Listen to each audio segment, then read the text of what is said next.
Uma vez mais, boa tarde. Espero que a minha voz não me atraiçoe. Não tem estado muito bem nos últimos tempos, mas pela graça de Deus, acho que me estão a ouvir bem. E queria-vos dizer, estávamos a cantar algumas músicas e a minha mente estava aí a voar e estava a pensar que salvação é um assunto sério. E salvação é um assunto sério, porque não há nada que traga mais alegria. Não há nada neste mundo que realize tanto. Não há nada que faça tão sentido à vida como a salvação que nós podemos alcançar em Cristo Jesus. Por isso, salvação é um assunto sério. Não é para ficarmos sérios, é para levarmos a sério a salvação que tens, ou se ainda não tens, que podes vir a ter em Cristo Jesus. Nós vamos estar a ler e a estudar a primeira carta de Pedro, o apóstolo Pedro, 1 de Pedro 1 a 9. Se quiserem, tiverem a vossa Bíblia, podem seguir, senão vamos ter aqui projetado. E se quiserem seguir aqui a nova versão internacional, podem seguir. Eu vou ler. Pedro, apóstolo de Jesus Cristo, aos eleitos peregrinos dispersos no Ponto, na Galácia, na Capadócia, na província da Ásia e na Bitínia, escolhidos de acordo com a presciência de Deus Pai, pela obra santificadora do Espírito, para a obediência a Jesus Cristo e a expressão do seu sangue. Graça e paz sejam multiplicadas a vocês. Bendito seja o Deus e Pai de nosso Senhor Jesus Cristo. Conforme a sua grande misericórdia, Ele nos regenerou para uma esperança viva, por meio da ressurreição de Jesus Cristo dentre os mortos, para uma herança que jamais poderá perecer, macular-se ou desvanecer. Essa herança está guardada nos céus para vocês que, mediante a fé, são protegidos pelo poder de Deus até chegar à salvação que está prestes a ser revelada no último tempo. Nisso vocês exultarão, ainda que agora, por pouco tempo, devem ser entristecidos por todo tipo de provação. Assim acontece para que a fé de vocês, muito mais valiosa do que o ouro, que perece, ao ser provado pelo fogo, seja provada e resulte em louvor, glória e honra quando Jesus Cristo for revelado. Vocês o amam, apesar de não o terem visto. Mesmo não o vendo agora, creem nele e exultam com alegria indizível e gloriosa, pois receberão o resultado da sua fé, a salvação de vocês, ou a salvação das vossas almas. Exultam com alegria indizível e gloriosa. Estava a pensar nestes termos que o Pedro usa ali, e estava a pensar em todas estas verdades tremendas acerca de nós, os salvos, acerca das igrejas e os crentes dispersos naquela zona. São verdades absolutamente tremendas, quase inacreditáveis para aquelas pessoas e para nós. São verdades tremendas, não há nada mais forte em relação a estas verdades que Pedro escreve àqueles crentes.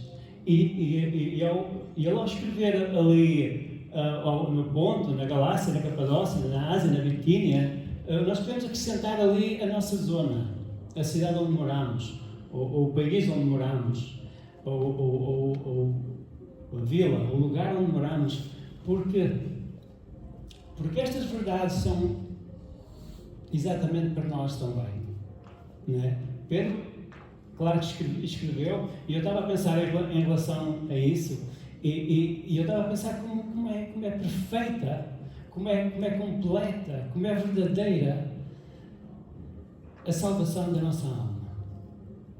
Como é perfeita Deus Pai nos chamar, o Espírito a santificar, em obediência a Jesus Cristo e à expressão do seu sangue. Algo tão perfeito entre Deus Pai, Filho e Espírito Santo, numa obra tremenda para mim e para ti. Não há nada mais importante neste mundo. Esta obra perfeita que Pedro está a descrever àquelas igrejas, àqueles crentes dispersos, como esta obra que Deus fez, tão verdadeira.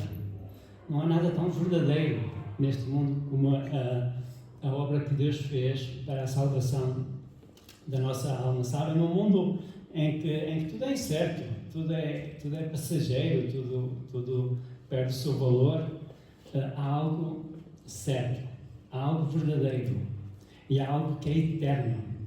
O facto de Deus ter escolhido, se crês em Jesus Cristo, o facto de Deus ter escolhido e fez-te e preparou tudo para que estejas com Ele.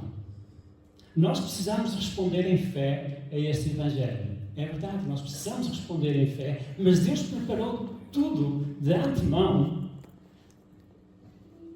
para que nós recebêssemos esse Evangelho.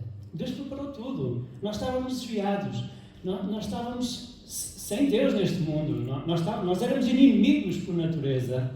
E Deus preparou de antemão esta obra para nós. Para que obtivéssemos esta salvação pela fé em Jesus Cristo. E o Pedro está... Sabe... Há tantas coisas que não estava a dizer tão incertas, passageiras, frustrantes às vezes, e há algo que é tremendo, o facto de Deus ter escolhido.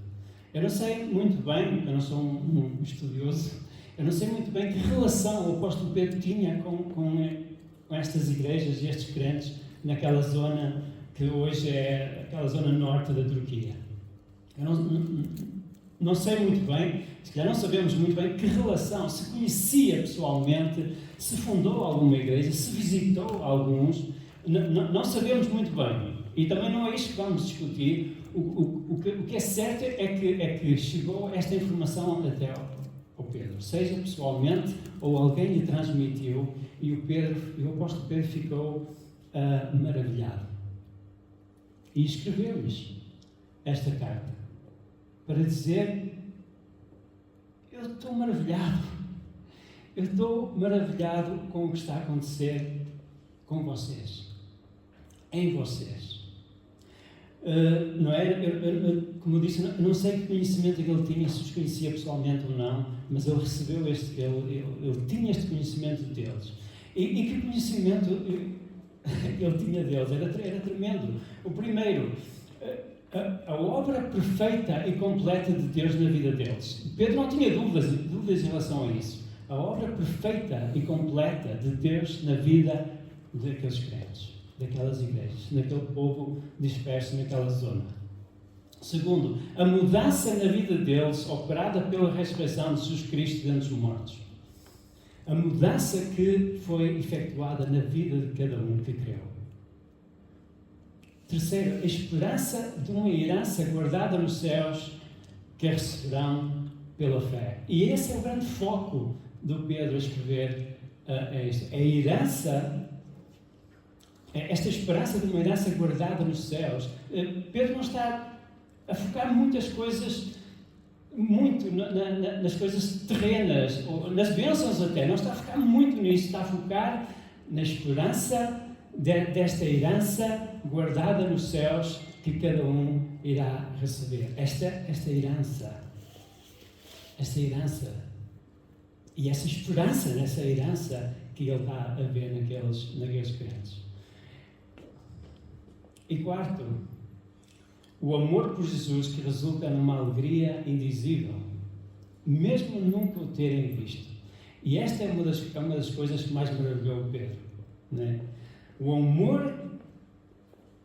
amor que eles têm por Jesus, que resulta numa alegria indizível, mesmo nunca o terem visto. Sabem, porque para Pedro era diferente. Para Pedro era fácil. Pedro, quando estava ali no mar de Galileia, ele ouviu a voz de Jesus a chamar por ele. Simão, segue-me. Ele não sabia muito bem quem era, mas ele seguiu. E ele seguiu aquele homem. E ele ficou a conhecer verdadeiramente aquele homem. Apesar de todas as dúvidas, ele foi conhecendo aquela pessoa. Ele viveu com ele. Ele comeu com ele. Ele viu fazer milagres que ele nunca pensou que iria acontecer naqueles tempos. Por aquele homem. Ele conheceu-o. Ele era um amigo dele. Não é? Ele viu-o a ir para a cruz. E até ficou com medo. E até negou. Mas ele viu-o a ir para a cruz morrer. Não é? Ele viu-o a ressuscitar. Já não estava ali no túmulo. Ele presenciou todas essas coisas. Era diferente de Pedro. E ele viu-o a subir aos céus. E ele recebeu o dom do Espírito Santo ali em Jerusalém, por ele enviado. Por isso, para Pedro era diferente. Assim, eu presenciei todas essas coisas. Mas vocês o amam exatamente como eu e nunca o viram. Isto é uma obra tremenda. Por isso ele exulta, ele está tão radiante. Porque para ele era diferente. Ele conheceu-o pessoalmente. Pedro está fascinado porque aquilo que aconteceu nele está a acontecer em pessoas de tão longe, tão dispersas, tão diferentes, exatamente porque o autor era o mesmo. E isso maravilhava. O autor que fez a obra nele e em tantos ali em Jerusalém no início, era o mesmo que estava a fazer naquela região que ele escreve. E isso era tremendo. Há uma semana estava a dar um testemunho, não sei se lembram, alguns se lembram, da minha viagem que fiz a Moçambique há 26 anos atrás. Era um jovem. E sabem, eu contei alguns episódios e aquela viagem foi realmente uma bênção que fiz ali e ficou marcada para sempre. Eu conheci um homem que se chamava Pedro Passangesi. Era um homem tremendo. Era um homem mesmo africano, mesmo do norte de Moçambique. E eu fiquei maravilhado. Ele era de pequena estatura. Eu tinha 20 e poucos anos, ele teria uns 40 anos. Mas aquele homem maravilhou-me por muitas razões. Mas por uma foi que eu vi nele aquilo que o Pedro descreve, por exemplo. Aquela fé genuína. Né? Como sabem, nós precisávamos chegar a primeira cidade onde estaríamos uma semana, chamada Mutarara Nova. E quando saímos do avião no Malawi, viajámos todo o dia para o sul do Malawi. Depois viajámos toda a noite por o meio da selva, em terra batida, até à fronteira. E foi um desafio tremendo, foi uma aventura inesquecível. Mas depois de entrarmos em Moçambique, na fronteira, nós viajámos, esperámos 6 horas que aparecesse um transporte e depois viajámos o resto do dia até à cidade onde iríamos ficar. E quando chegámos lá, já no fim do dia, já estava a escurecer, nós tivemos um dia de viagem, não comemos, uma noite de viagem, não dormimos, e mais um dia de viagem, ainda não comemos. E estávamos completamente exaustos. Com aquela viagem missionária que fizemos. E quando chegámos, disseram: é aqui Mutarara Nova, podem sair. E nós saltámos da chapa, porque o transporte que eles chamavam ali em caixa aberta era a chapa, apanhávamos a chapa, descíamos da chapa, procurávamos outra chapa. Então nós, Mutarara Nova, descemos. Então, quando pegávamos nas nossas mochilas, nos nossos sacos das Bíblias, completamente exaustos, eu saí e continuei a caminhar pela estrada em terra batida, com a mochila mochila, o saco das Bíblias, e ouço a voz de Joaquim a dizer: Rui, onde é que vais? E eu disse assim: tens a certeza que Mortareira Nova não é mais para a frente? E não, se eu não cheguei aqui, tem que ser aqui. E porquê é que eu tive essa reação? Eu olhei e à minha frente estavam centenas e centenas de pequenas casinhas feitas em tijolo, queimado no próprio chão e com telhados de palha. Isso a perder de vista, até o grande rio Zambeze lá no fundo. Casas bem pequenas, humildes. E eu pensei, tem que ser mais à frente. Eu preciso de uma casa normal, eu preciso de uma cama normal, eu preciso de me alimentar normalmente. Deve ser mais para a frente. E ele disse, não, é aqui. E eu, ok.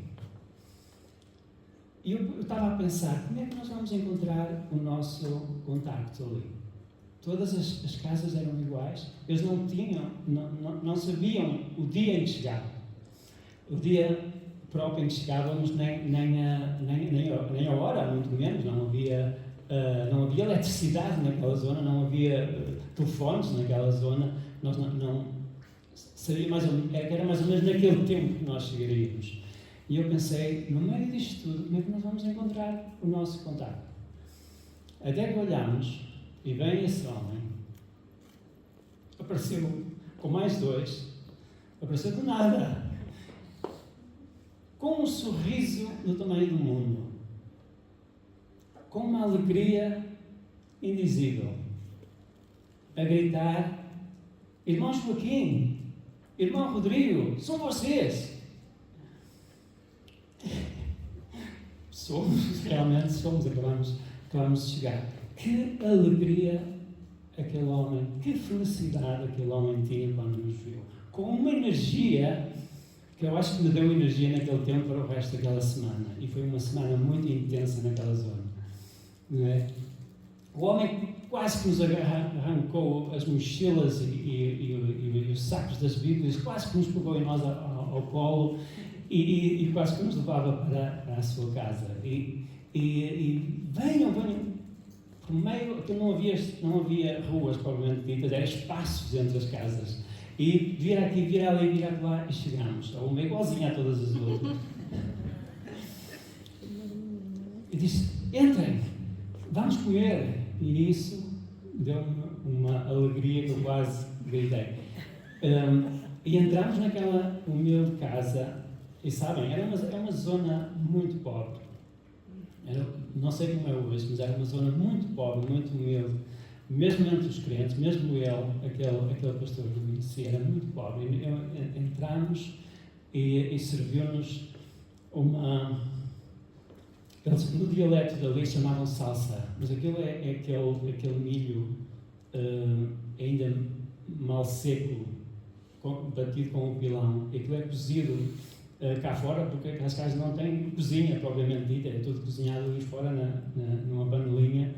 E aquilo é cozido, é assim uma massa colocada na mesa, cada um faz a sua própria bolinha com aquela massa e come. E eu pensei, eu sou capaz de comer isto tudo, eu até sou capaz de comer esta panela. Eu era capaz de comer um boi.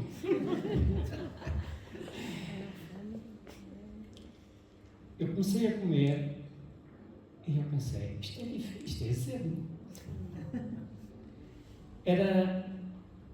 E depois na conversa durante aquela semana era a grande dieta deles. Eu pensei, não comem arroz aqui, por exemplo.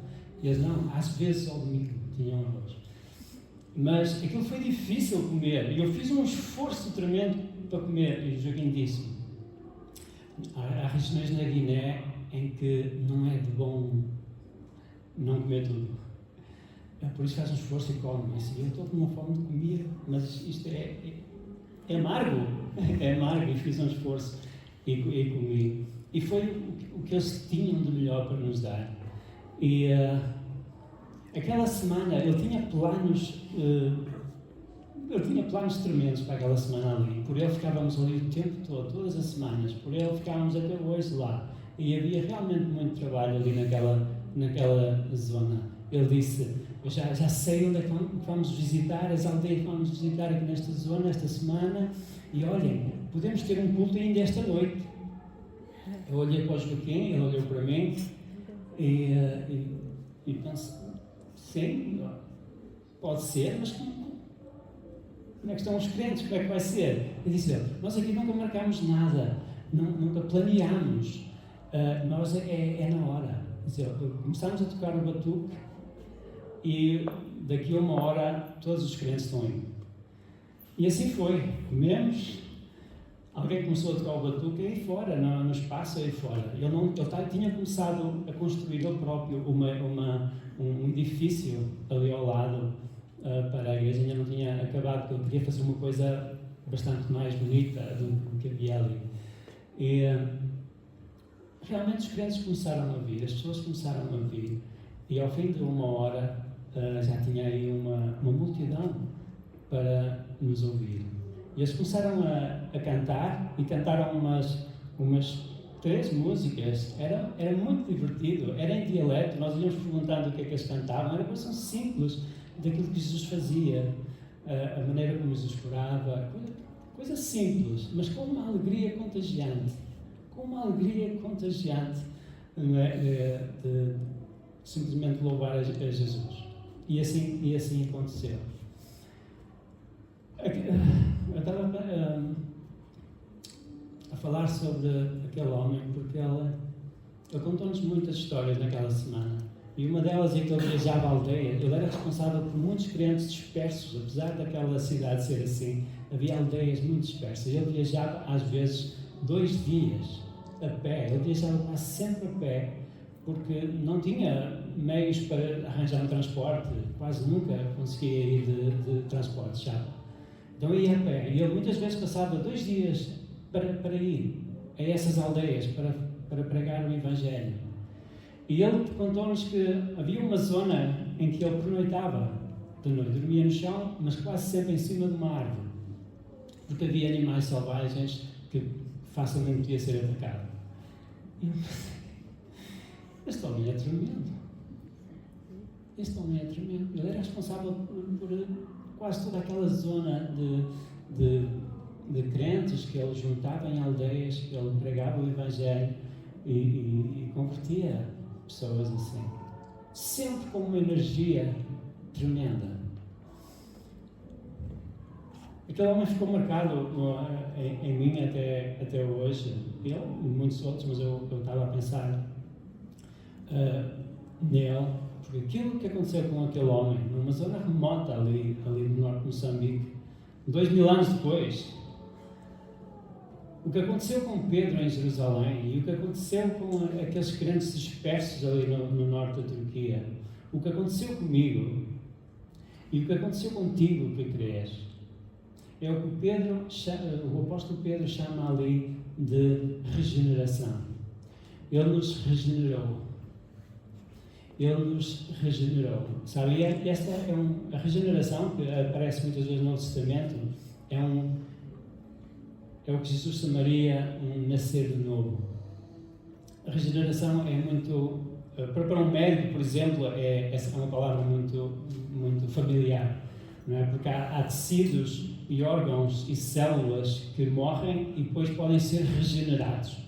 E esta expressão que os apóstolos usam no Novo Testamento é exatamente essa. Há algo que está morto e pode regenerar, pode voltar à vida. Aquilo que Jesus disse a Nicodemos, é-te necessário nascer de novo, porque assim não for, nada a fazer. É-nos necessário nascer de novo. E aquilo aconteceu com aqueles crentes a quem Pedro escreve, aconteceu com aquele homem e centenas ali em Moçambique. Eu conheci, e que aconteceu connosco, os que cremos. É isto que acontece, regeneração, o nascer de novo. O Espírito produz vida nova. Não melhora nada, não melhora a nossa conduta, não melhora a nossa maneira de viver. Ele põe algo novo em nós, Ele põe um coração novo em nós. E por isso é que Jesus disse, é necessário nascer de novo, e é necessário compreender aquilo que Jesus estava a dizer. Não é? Cristianismo, eu não gosto de pensar em cristianismo como uma religião, porque eu acho que cristianismo não é religião. Cristianismo é diferente de qualquer religião, qualquer ideia velha ou nova. Cristianismo é diferente de qualquer filosofia nova ou velha. Cristianismo é diferente, porque religiões e ideias e filosofias apelam à mente, apelam a uma mudança da mente das pessoas. Cristianismo vai muito mais além. Cristianismo, como não é uma religião, cristianismo transforma o coração. Cristianismo transforma de dentro para fora. Cristianismo, acreditar em Cristo e deixar que o Espírito Santo faça uma obra santificadora em nós, é dar-nos um coração novo. E isso muda tudo. Não muda simplesmente uma maneira de pensar. É claro que o cristianismo apela à mente também e ao conhecimento, isso é normal, mas muito mais profundo do que isso, ele transforma de dentro para fora, esse tal nascer de novo. Amém. Por isso, não pensemos como sermos cristãos, pertencemos a uma religião, nós pertencemos àquele caminho que Deus abriu em Jesus Cristo para chegar a Ele. Simplesmente isto. Não seguimos regras e rituais, não mudamos simplesmente a nossa maneira de pensar, somos transformados pelo seu Evangelho, por aquilo que aconteceu ali na cruz e pela obra santificadora de Jesus Cristo. Por isso, umas coisas apelam à mente, mas não vão além disso. Aquilo que Jesus faz é completamente diferente.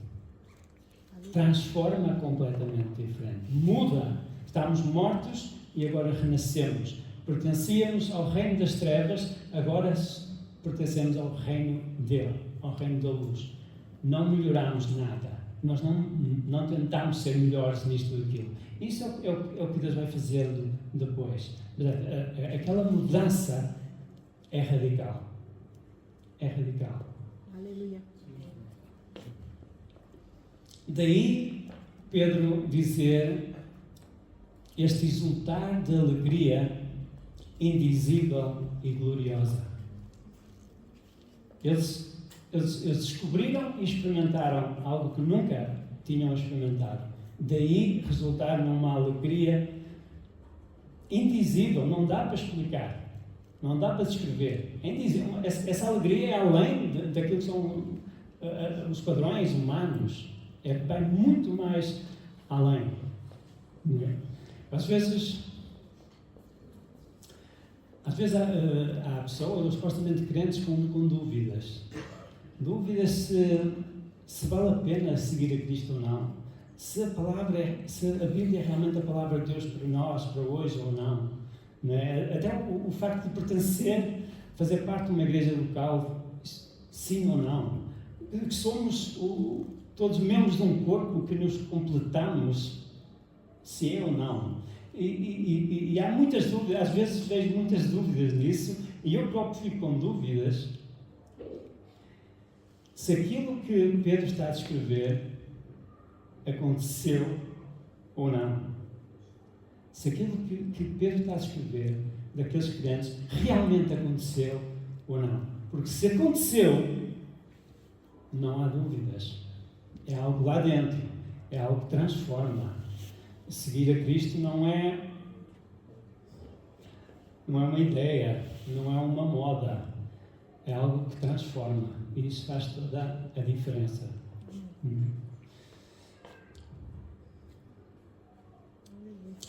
Eu falo ali em sermos entristecidos.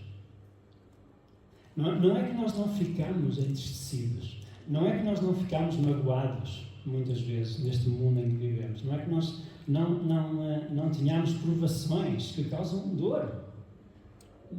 Pedro não está a falar nisso. Né? Uma coisa é uma coisa, outra é outra diferente. E o facto de muitas vezes sermos entristecidos, sermos magoados, não é? Eu tenho, por exemplo, o meu pai muito deitado no hospital. muito debilitar. Isso entristece, isso dói. Não é? Mas a alegria que Pedro fala,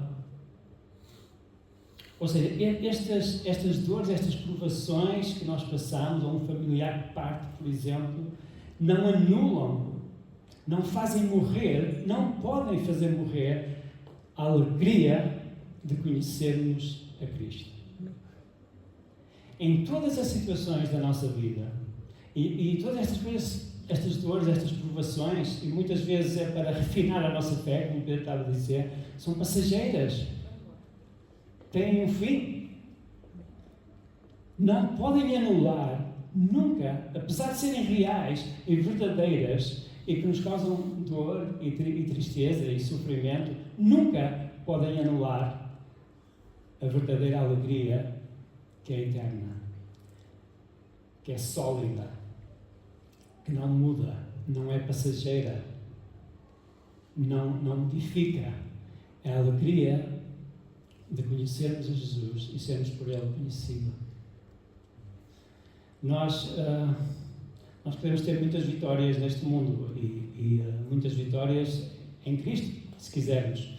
Podemos ter muitas vitórias. Às vezes eu ouço falar em cada vitória que me assusta. Mas nós podemos ter muitas vitórias na nossa vida, mas não há maior vitória.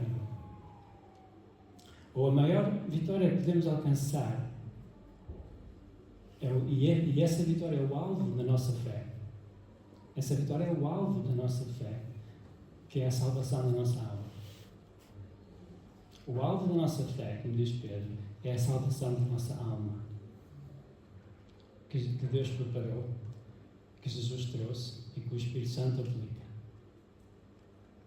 Sim, nós precisamos de perceber isto e nós precisamos de viver isto em todas as circunstâncias da nossa vida, sejam altos ou baixos, sejam difíceis ou mais fáceis, sejam com grandes bênçãos ou não termos grande coisa, seja qual for. A grande vitória é a salvação da nossa alma. É esse o foco de Pedro a escrever a estes crentes. Esta vitória torna muitas vitórias irrelevantes neste mundo. Esta vitória, olhamos para grandes vitórias que pensamos ser, realmente não são nada, não são grande coisa. Pensarmos com esta vitória da salvação da nossa alma que nós temos em Jesus Cristo. Não há nada mais importante que possa acontecer na nossa vida. E temos muitas coisas boas na nossa vida. Podemos ter muitas coisas boas na nossa vida, mas esta é o topo. Esta é aquela que Deus preparou, como eu já disse, e que Jesus levou até à cruz. E o sangue dele foi derramado exatamente para isso. E que isto, nós precisamos entender isto, nós precisamos viver isto. Por isso a pergunta que eu deixo é: já alcançaste esta vitória? Já alcançaste esta vitória? Não tens dúvidas nenhumas em relação a isso.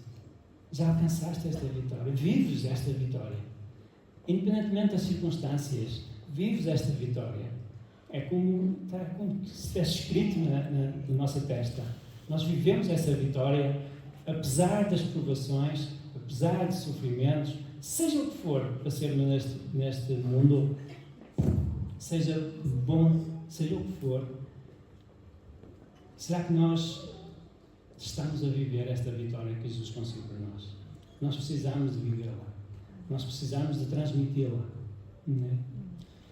O teu amor por Jesus resulta numa exultação de alegria indizível. O teu amor por Jesus. Exatamente como aqueles crentes, nós nunca ouvimos. Não é? Pedro esteve ali, conheceu, segurou, comeu com ele. Nós não. Mas nós podemos conhecê-lo e amá-lo exatamente da mesma maneira, porque é o Espírito Santo que efetua isso em nós. Nós amamos e exultamos essa alegria? Sim? Sim. Estão a apanhar? Parecem um bocado sérios. Às vezes não é mau, mas nós precisamos de apanhar estas verdades e nós possamos viver estas verdades. Amém? E quer já tenhas recebido esta vitória, graças a Deus, e se calhar podemos cantar uma música de louvor, se o Emanuel estiver por aí. Tá. Mas se já tens alguma dúvida, pensa bem nisso, pensa nestas palavras que o Pedro escreve. Pensa bem nisso e traz aos pés de Jesus. Porque cantamos em uma música há pouco, que é exatamente isso. Exatamente isso. O nosso nome precisa estar escrito lá no céu. Se o teu nome está escrito lá no céu, louva a Deus por isso. Se o teu nome não está, pode ser escrito hoje. Isso vai depender de cada um. Eu não sei. Só Deus sabe todas as coisas. Mas uma coisa é certa. Deus tanto amou o mundo que enviou o seu Filho para que nós possamos ter essa vida. Amém?